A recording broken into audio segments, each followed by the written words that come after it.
지난 시간에 줌렌즈에 대해서 알아봤는데요. 이 줌렌즈에 대한 내용에서 한 가지 빠진 게 있어서 보충 수업을 해드리겠습니다. 그게 뭐냐면 가변조리개예요. 가변조리개. 줌렌즈에서. 그러니까 일반적으로 대부분의 렌즈들은 그 최대 개방 조리개가 하나로 고정돼 있죠. 그러니까 뭐 1.4다 우리가 앞부분에 배웠지만 2.8이다 뭐 이런 식으로 이렇게 한 가지로 고정돼 있어요. 이 고정 조리개가 돼 있는데 이 줌렌즈에서는 이 고정 조리개가 있고 가변 조리개가 있어요. 그러니까 조리개가 변하는 게 있고 고정된 게 있고, 그러니까 물론 가격면으로 따지면 불행하게도 고정 조리개가 비싸죠. 고정 조리개가. 그다음에 렌즈의 퀄리티로 따져도 변동되는 것보다는 고정된 조리개가 퀄리티가 좀 높다라고 볼 수가 있습니다. 근데 이 실질적으로 그렇게 뭐 보통 뭐 3.5에서 5.6 뭐 이런 식으로 돼 있어요. 일반적인 렌즈 뭐 다 틀리지만, 그러니까 최대 개방되는 게 망원 쪽으로 가면 좀 더 어둡고, 그저 와이드 쪽으로 가면 좀 더 밝게 돼 있는 가변 조리개들이 좀 많이 있다라는 얘기입니다. 많이 있는데 이게 우리가 눈에 보는 것처럼 확실하게 표현이 되고 나쁘다는 게 보여지느냐, 그렇지는 않다라는 얘기예요. 일반적인 아주 싼 렌즈들은, 일반적으로 싸구려 렌즈라고 하는 것들은 뭐 3.5로 놓든 5.6으로 놓든 안 좋아요. 하지만 좀 우리가 비싸다고 생각하는 보급형이 아닌 일반적으로 선택하는 렌즈들 중에도 가변 조리개를 선택하고 있는 게 있는데, 그런 거는 꼭 굳이 내가 큰 돈을 들여서 고정 조리개로 살 필요는 없다는 얘기예요. 그만큼 우리가 눈으로 파악할 수 있는 퀄리티를 파악할 수 있을 정도로 눈에 띄게 차이 나는 건 아니기 때문에. 그래서 일단 다시 한번 설명해주지만 가변 조리개로 두 개로 되어 있는 건 좀 어두운 건 숫자가 큰 거죠. 숫자가 큰 쪽으로 가는 것들은 어둡다라는 얘기인데, 어두운 게 하나 있고 그거보다 좀 밝은 게 하나 있고 두 가지로 되어 있는 게 가변 조리개고, 좀 줌렌즈 중에서도 약간 보급형이나 이런 것들이 이 가변 조리개를 사용하는 경우가 많고요.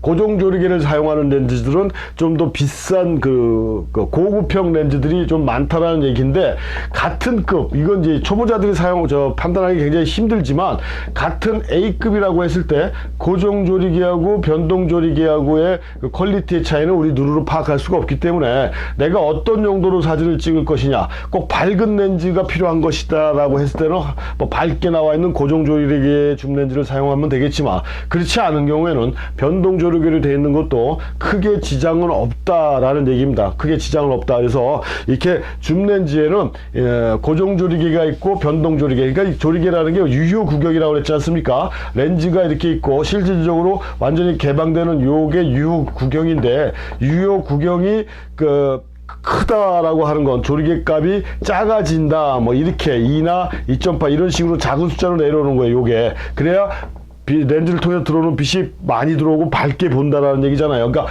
밝게 본다라는 것만 특징이 있는 거예요. 근데 밝게 보면서 렌즈의 퀄리티까지 올려놓은 게 지금 현재 렌즈들인데, 그러니까 밝은 렌즈가 렌즈의 퀄리티가 좀 더 상승된 건 사실이에요. 그렇지만 고정 조리개라는 건 요게 이만큼 열렸다 또 조금 열렸다, 이 두 가지로 변동이 된다라는 거거든요. 근데 요 자체가 퀄리티에 큰 문제는 없지만, 아주 극단적으로 싼 렌즈들, 진짜 보급형이 아닌 얘네들이 판매하기 위해서 만든 렌즈들은 가변 조리개 같은 경우는 상당히 좀 퀄리티에 문제가 있지만, 그렇지 않은 렌즈들 중에서는 가변 조리개를 갖고 있는 렌즈도 그렇게 우리가 사진을 찍는데 큰 지장은 없다라는 거에서, 이 줌 렌즈에서는 지난 시간에 줌 렌즈 설명하면서 좀 시간이 길어지다 보니까 뭐 가뜩이나 말도 빠른 사람이 더 빨리 해갖고 정신이 없었을지도 모르겠지만요.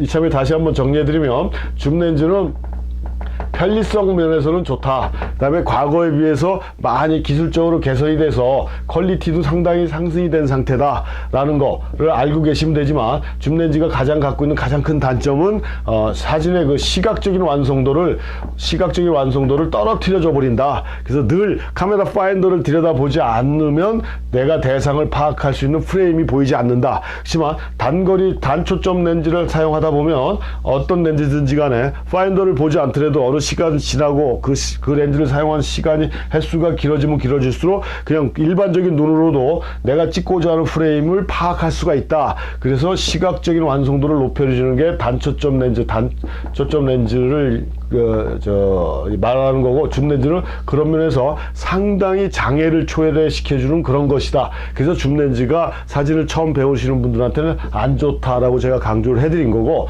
줌렌즈를 사용할 때는 뭘 보아야 된다 그랬습니까? 줌비. 무조건 굉장히 많은 초점거리를 갖고 있는 갖고 있는 줌렌즈가 좋은 게 아니라 2에서 3배 정도의 줌비를 갖고 있는 그런 렌즈가 가장 이상적이고 완벽한 줌렌즈다 라고 이렇게 보시면 되고요. 내가 장비를 미리 준비했고 지금 공부하는데 단렌즈로 다시 바꾸려니까 돈도 들어가니까 그럼 어떻게 해야 되느냐, 그냥 갖고 있는 초점거리에서 50mm부터 고정을 시켜놓고 찍는 연습을 하는 것도 크게 문제되지는 않는다. 그러니까 줌렌즈는 나중에 꼭 사용을 할 일이 굉장히 많지만 단렌즈의 개념을 파악하고 최종적으로 사용해 줘야 될 게 줌렌즈다. 그래야 사진의 시각적인 완성도가 높아지는데, 줌렌즈부터 사용하게 되면 아까도 말씀드렸지만 시각적인 완성도가 떨어진다, 요거고요. 그 다음에 가변조리개가 있고 고정조리개가 있는데, 그 초점거리에 따라 밝아지는 게 있고 어두워지는 게 있고 가변조리개라고 그랬고요. 고정조리개는 뭐 초점거리가 변해도 항상 일정하게 열려있는 걸 고정조리개라고 얘기했고요. 가변조리개는 고정조리개보다 가격이